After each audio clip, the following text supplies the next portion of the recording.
दोपहर की हल्की धूप खिड़की की दरारों से छनकर अंदर आ रही थी।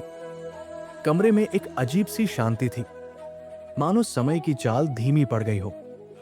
यह घर दशकों पुराना था, लेकिन इसके हर कोने में बीते समय की कहानियां बसी हुई थी। ये वही कमरा था जहां बाबूजी श्री रामनिवास शर्मा अपना अधिकतर समय बिताते थे।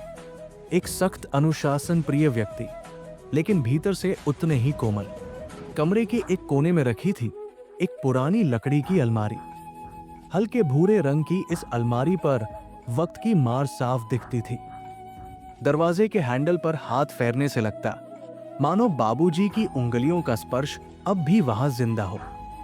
ऊपर की शेल्फ में उनकी पसंदीदा किताबें रखी थी, कुछ धार्मिक ग्रंथ, कुछ ऐतिहासिक पुस्तकें और कुछ धुंधले पन्नों वाले पुराने उपन्यास। ये किताबें उनकी सोच, उनके विचारों की झलक थी। दीवारों पर धुंधली तस्वीरें लगी थी। उनमें से एक तस्वीर में बाबूजी अपने युवा दिनों में सफेद कुर्ता पाजामा पहने गर्व से खड़े थे। दूसरी तस्वीर में मां उनके साथ थी, सिर पर पल्लू डाले मुस्कुरा रही थी। एक तस्वीर में पूरा परिवार था। वक्त के साथ इन तस्वीरों की चमक फीकी पड़ चुकी थी, लेकिन इनमें जज्बात आज भी वैसे ही संजोए हुए थे। लेकिन इन सब चीजों के बीच जो सबसे खास था, वो था एक बड़ा सा लोहे का संदूक।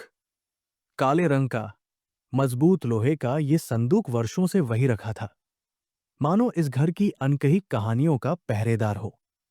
इसकी सतह पर जंग लगने लगी थी, लेकिन ये अब भी उतना ही ठोस था। ये संदूक सिर्फ धातु का कोई डिब्बा नहीं था, बल्कि बाबूजी की विरासत का प्रतीक था।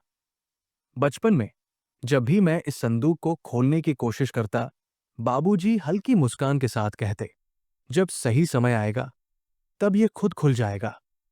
मैं अक्सर सोचता कि इसमें ऐसा क्या खास हो सकता है जो बाबूजी इसे इतनी सावधानी से रखते हैं। क्या इसमें कोई कीमती चीज है, या फिर कुछ ऐसा जो सिर्फ उनके लिए ही महत्वपूर्ण था? बाबूजी का जीवन सरल था, लेकिन उनके विचार गहरे थे। वे अनुशासन के पक्के थे। सुबह 4 बजे उठकर पूजा करना, फिर टहलने जाना और दिन भर किताबों में डूबे रहना। लेकिन सख्ती के पीछे उनका एक कोमल हृदय भी था। हमें सिखाते थे कि जीवन में अनुशासन जरूरी है, पर रिश्तों की अहमियत उससे भी ज्यादा है। अब बाबूजी इस दुनिया में नहीं थे, लेकिन उनकी मौजूदगी इस कमरे के हर कोने में महसूस की जा सकती थी। बाबूजी के जाने के बाद घर में एक अजीब सी खामोशी छा गई थी। ऐसा लग रहा था जैसे ये घर, जो बरसों से हंसी ठिठोली और बाबूजी की गूंजती आवाज से भरा रहता था, अचानक बेजान हो गया हो। अमित, बाबूजी का बड़ा बेटा, जो अब शहर में एक बड़ी कंपनी में अधिकारी था, अंतिम संस्कार की विधि पूरी कर रहा था। उसके चेहरे पर गम और थकान के मिले जुले भाव थे। उसके मन में कई यादें उमड़ रही थी। बचपन में बाबूजी का उसे कंधे पर बिठाकर मंदिर ले जाना, होमवर्क न करने पर डांटना, लेकिन फिर प्यार से समझाना, और सबसे बढ़कर हर मुश्किल घड़ी में उसका हौसला बढ़ाना। रिश्तेदारों की भीड़ थी। कोई दुख जता रहा था, कोई पुराने दिनों की बातें कर रहा था। लेकिन इस भीड़ के बीच घर के हर सदस्य को ऐसा लग रहा था जैसे बाबूजी के जाने के बाद इस घर की आत्मा ही चली गई हो। अमित ने चिता को अग्नि दी, और जैसे जैसे आग की लपटें उठीं, वैसे वैसे उसकी आंखों के सामने पुरानी यादें जीवंत होने लगी। बाबूजी की आवाज अब भी उसके कानों में गूंज रही थी, बेटा, जीवन में कितने भी ऊंचे पहुंचो, जड़ों को मत भूलना। लेकिन क्या वह अपनी जड़ों को याद रख पाया था? अंतिम संस्कार की रस्मों के बाद पूरा परिवार घर लौटा। घर के दरवाजे पर लगे बाबा आदम के जमाने के पुराने घंटे की आवाज आज बहुत धीमी और उदास लग रही थी। जैसे ही अमित ने दरवाजा खोला, कमरे में पसरे हुए सन्नाटे ने उसके दिल को और भारी कर दिया। बाबूजी का कमरा अब भी वैसा ही था, बस अब उसमें वे नहीं थे। दीवारों पर उनकी तस्वीरें अब भी मुस्कुरा रही थी, लेकिन उस मुस्कान में अब एक अजीब सा खालीपन था। बाबूजी के अंतिम संस्कार के बाद घर में कुछ दिनों तक सन्नाटा पसरा रहा। हर कोई अपनी अपनी यादों में डूबा हुआ था। माँ अक्सर बाबूजी की तस्वीर के सामने बैठी रहती और अमित को कई बार महसूस होता कि घर के हर कोने में बाबूजी की मौजूदगी अब भी जिंदा थी। एक दिन दोपहर के समय जब सब लोग बैठक में बैठे थे, माँ ने धीरे से कहा, बेटा, बाबूजी का संदूक खोल लो, उसमें कुछ जरूरी कागजात होंगे। अमित ने माँ की ओर देखा। उनकी आंखों में बीते समय की यादों का अक्स था। बाबूजी हमेशा इस संदूक को खास एहतियात से रखते थे। कई बार अमित ने बचपन में इसे खोलने की कोशिश की थी, लेकिन बाबूजी हर बार मुस्कुराकर कहते, जब सही समय आएगा तब ये खुद खुल जाएगा। आज वही सही समय आ चुका था। अमित संदूक के पास गया। ये वही पुराना, भारी भरकम लोहे का संदूक था जो वर्षों से कमरे के एक कोने में रखा था। उस पर जंग की हल्की परत चढ़ चुकी थी, लेकिन उसकी मजबूती अब भी पहले जैसी थी। उसने ताले को खोलने की कोशिश की, लेकिन ताला जाम हो चुका था। अमित ने थोड़ा जोर लगाया। कई मिनटों तक ताले से जूझता रहा, लेकिन ताला हिला तक नहीं। मां ने एक पुरानी चाबी लाकर दी, लेकिन ताला अब भी नहीं खुला। आखिरकार जब काफी मेहनत और एक छोटे हथौड़े की मदद ली गई, तो ताले ने धीरे धीरे सरकना शुरू किया। कुछ ही पलों में संदूक का ढक्कन चरमराहट के साथ खुल गया। काफी मेहनत के बाद जैसे ही संदूक खुला, भीतर की चीजों ने सबका ध्यान खींच लिया। सबसे पहले ऊपर कुछ पुराने कपड़े रखे थे। एक सफेद धोती कुर्ता जिसे बाबूजी त्योहारों पर पहना करते थे। उनके पहनने के अंदाज से ही उनका व्यक्तित्व झलकता था, सादा लेकिन गरिमामयी। फिर कुछ हाथ से लिखी चिट्ठियां थी जिनका कागज पीला पड़ चुका था। ऐसा लग रहा था जैसे समय ने उन पर अपनी छाप छोड़ दी हो। और फिर एक मोटा लिफाफा जो संदूक के बीचों बीच रखा था। लिफाफे पर सिर्फ 4 शब्द लिखे थे, मेरे बेटे अमित के लिए। अमित ने धड़कते दिल से लिफाफा उठाया और मां की ओर देखा। मां की आंखों में भावनाओं का सैलाब उमड़ पड़ा। इसे खोलो बेटा, मां ने धीमी आवाज में कहा। लिफाफा खोलते ही अमित के होश उड़ गए। अंदर एक बैंक की पासबुक और कुछ दस्तावेज थे, जिसमें एक बड़ी जमीन के कागजात थे। अमित चौंक गया। बाबूजी ने कभी बताया ही नहीं कि उनके पास इतनी जमीन थी। लेकिन पासबुक में जमा रकम देखकर वो और भी ज्यादा चौंक गया। बैंक खाते में करीब 25 लाख रुपए थे। ये कैसे हो सकता है? अमित के मुंह से बस यही निकला। उसके मां और बहन भी पास आ गए। अमित ने पासबुक लेकर देखा और फिर दस्तावेजों पर नजर दौड़ाई। बाबूजी ने कभी बताया ही नहीं कि उनके पास इतनी जमीन थी। मां ने कांपते हाथों से कागजात लिए। उनका दिल भी तेजी से धड़क रहा था। ये जमीन किसी गांव में थी, जिसका जिक्र बाबूजी ने कभी घर में नहीं किया था। अमित ने पासबुक के पिछले ट्रांजैक्शन देखे। पिछले 10 से 15 सालों में हर साल एक तय रकम जमा की गई थी, लेकिन उसमें से शायद ही कोई निकासी हुई थी। इसका मतलब था कि बाबूजी इस पैसे को भविष्य के लिए बचाकर रख रहे थे। उसने सोचा, क्या बाबूजी चाहते थे कि हम इस पैसे को उनके जाने के बाद ही जाने? संदूक के कोने में एक पुरानी, पीली पड़ चुकी चिट्ठी भी रखी थी।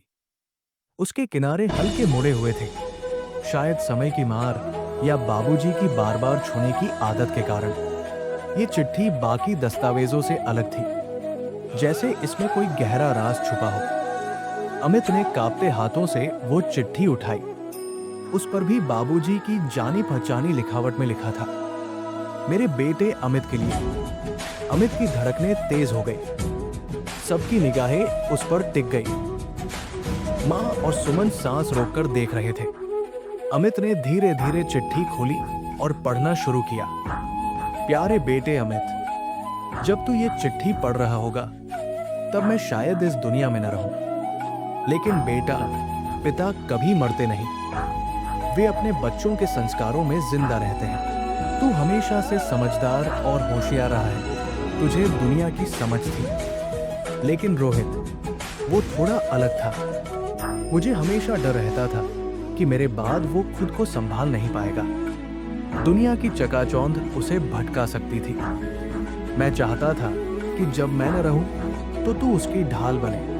बेटा, मैंने ये पैसे तेरे लिए नहीं बल्कि रोहित के भविष्य के लिए बचाए थे। तू इस पैसे को अपने लिए इस्तेमाल मत करना, बल्कि इसे रोहित के लिए रखना। उसे सही राह दिखाना, उसे गिरने मत देना। परिवार से बड़ा कुछ नहीं होता बेटा, रिश्ते ही असली दौलत होते हैं। मुझे यकीन है कि तू मेरा सपना पूरा करेगा। तेरा बाबूजी। अमित की दुनिया हिल गई। चिट्ठी पढ़ते पढ़ते अमित की आंखों में आंसू आ गए। उसने धीरे से चिट्ठी नीचे रख दी। रोहित, जो अब तक बेरोजगार था, बाबूजी का सबसे लाडला था। लेकिन अमित को हमेशा लगता था कि रोहित जिम्मेदार नहीं है। अमित के मन में तूफान उठने लगा। बाबूजी ने ये पैसे मेरे लिए नहीं बल्कि रोहित के लिए बचाए थे। उसने बैंक पासबुक की ओर देखा, 25 लाख रुपए। फिर जमीन के दस्तावेजों की ओर देखा, 1 करोड़ से ज्यादा की कीमत। उसका दिल कह रहा था कि ये पैसा उसके अपने भविष्य को सुरक्षित कर सकता है। उसने हाल ही में अपनी नौकरी छोड़ी थी और एक नया बिजनेस शुरू करने की सोच रहा था। अगर ये पैसे उसे मिल जाए तो वो अपनी जिंदगी एक नए मुकाम पर ले जा सकता है। लेकिन बाबूजी की चिट्ठी, उनके शब्द बार बार उसके कानों में गूंज रहे थे। रिश्ते ही असली दौलत होते हैं बेटा। अमित के मन में द्वंद्व शुरू हो गया। रोहित लायक नहीं है। अगर उसे पैसे दे दिए तो क्या वो इन्हें सही तरीके से इस्तेमाल करेगा? लेकिन बाबूजी ने मुझसे भरोसा किया था। वे चाहते थे कि मैं उसका सहारा बनूं। मां ने धीरे से अमित के कंधे पर हाथ रखा। बेटा, जो भी फैसला लेना, सोच समझ कर लेना। बाबूजी को तुझ पर भरोसा था। अब सवाल था, क्या अमित अपने बिजनेस के लिए पैसे लेगा या बाबूजी की आखिरी इच्छा का सम्मान करते हुए रोहित के भविष्य के लिए त्याग करेगा? फैसला मुश्किल था। क्या अमित अपने मन की आवाज सुनेगा या बाबूजी के दिए गए संस्कारों को अपनाएगा? अमित के लिए यह फैसला आसान नहीं था। वो कई रातों तक सो नहीं सका। उसके मन में लगातार सवाल उठ रहे थे। क्या सच में रोहित के लिए ये पैसे छोड़ने चाहिए? क्या वो इन्हें सही तरीके से इस्तेमाल करेगा या ये पैसा भी बर्बाद हो जाएगा? अगर मैं इसे अपने बिजनेस में लगाऊं तो क्या गलत होगा? मैं भी तो मेहनत कर रहा हूं, मेरी भी तो जरूरतें हैं। हर बार जब वो इस सवाल से जूझता, बाबूजी के शब्द उसे याद आते। परिवार से बड़ा कुछ नहीं होता बेटा। उसने कई बार रोहित को देखा। वो अब भी अपनी पुरानी लापरवाह जिंदगी जी रहा था। कभी दोस्तों के साथ घूमना, कभी बिना किसी उद्देश्य के वक्त बिताना। लेकिन साथ ही उसे बाबूजी की भी याद आई। वो हमेशा कहते थे कि रोहित के अंदर काबिलियत है, बस उसे सही दिशा की जरूरत है। आखिरकार एक सुबह अमित ने फैसला कर लिया। अमित ने मां और बहन को बुलाया। सबको इकट्ठा कर उसने कहा, मैंने बहुत सोचा और बाबूजी की आखिरी इच्छा का सम्मान करने का फैसला किया है। ये पैसे मेरे नहीं हैं, बल्कि रोहित के भविष्य के लिए हैं। मां की आंखें नम हो गई। सुमन ने अमित के कंधे पर हाथ रखा और मुस्कुराई, जैसे कह रही हो, तूने सही किया भैया। लेकिन सबसे बड़ा झटका रोहित को लगा। जब अमित ने उसे पास बुलाकर पूरी सच्चाई बताई तो वो पहले तो अवाक रह गया। फिर धीरे धीरे उसकी आंखों से आंसू बहने लगे। भैया, बाबूजी को मुझ पर इतना भरोसा था और मैंने हमेशा खुद को बेकार समझा। मैं तो सोचता था कि मैं कुछ कर ही नहीं सकता, लेकिन बाबूजी को मुझ पर विश्वास था। ये कहते कहते वो फूट फूट कर रोने लगा।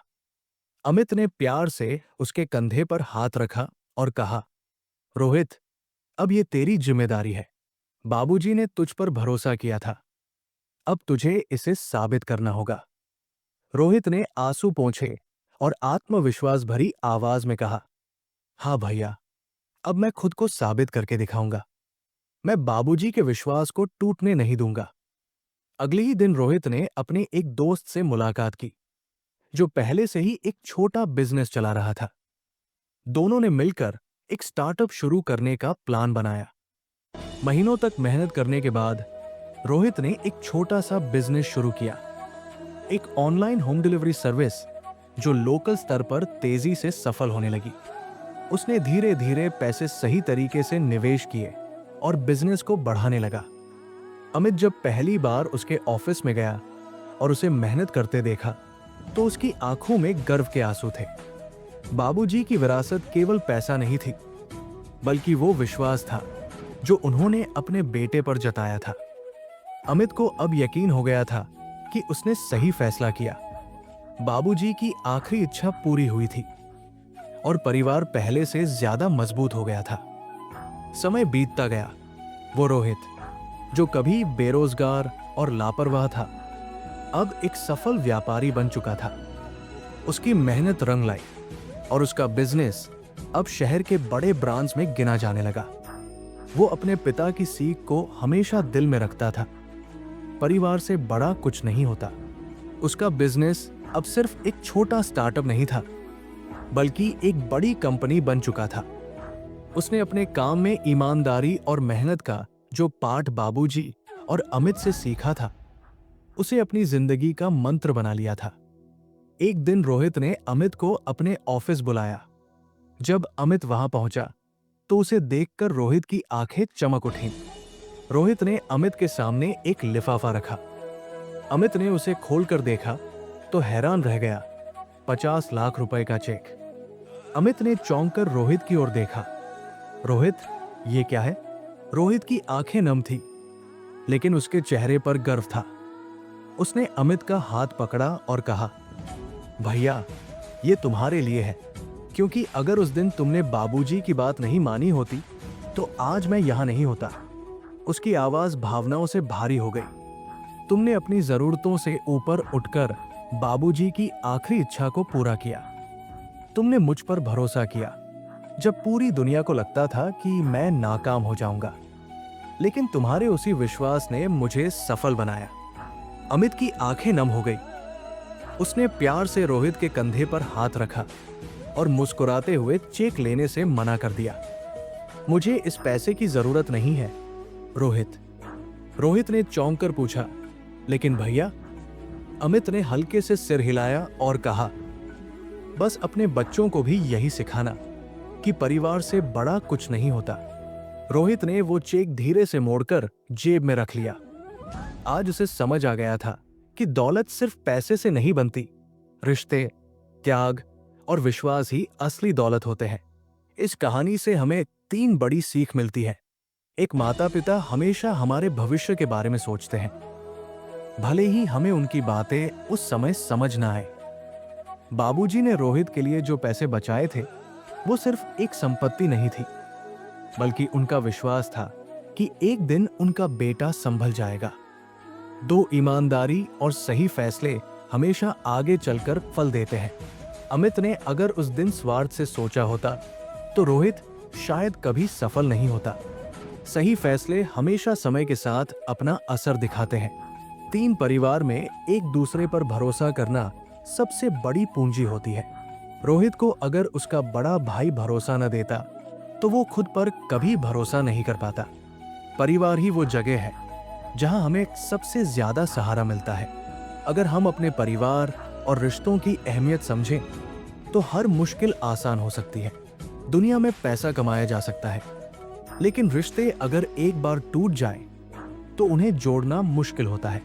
याद रखिए, परिवार से बड़ा कुछ नहीं होता। अगर आपको ये कहानी पसंद आई हो तो इसे लाइक करें, शेयर करें और कमेंट में अपनी राय जरूर दें।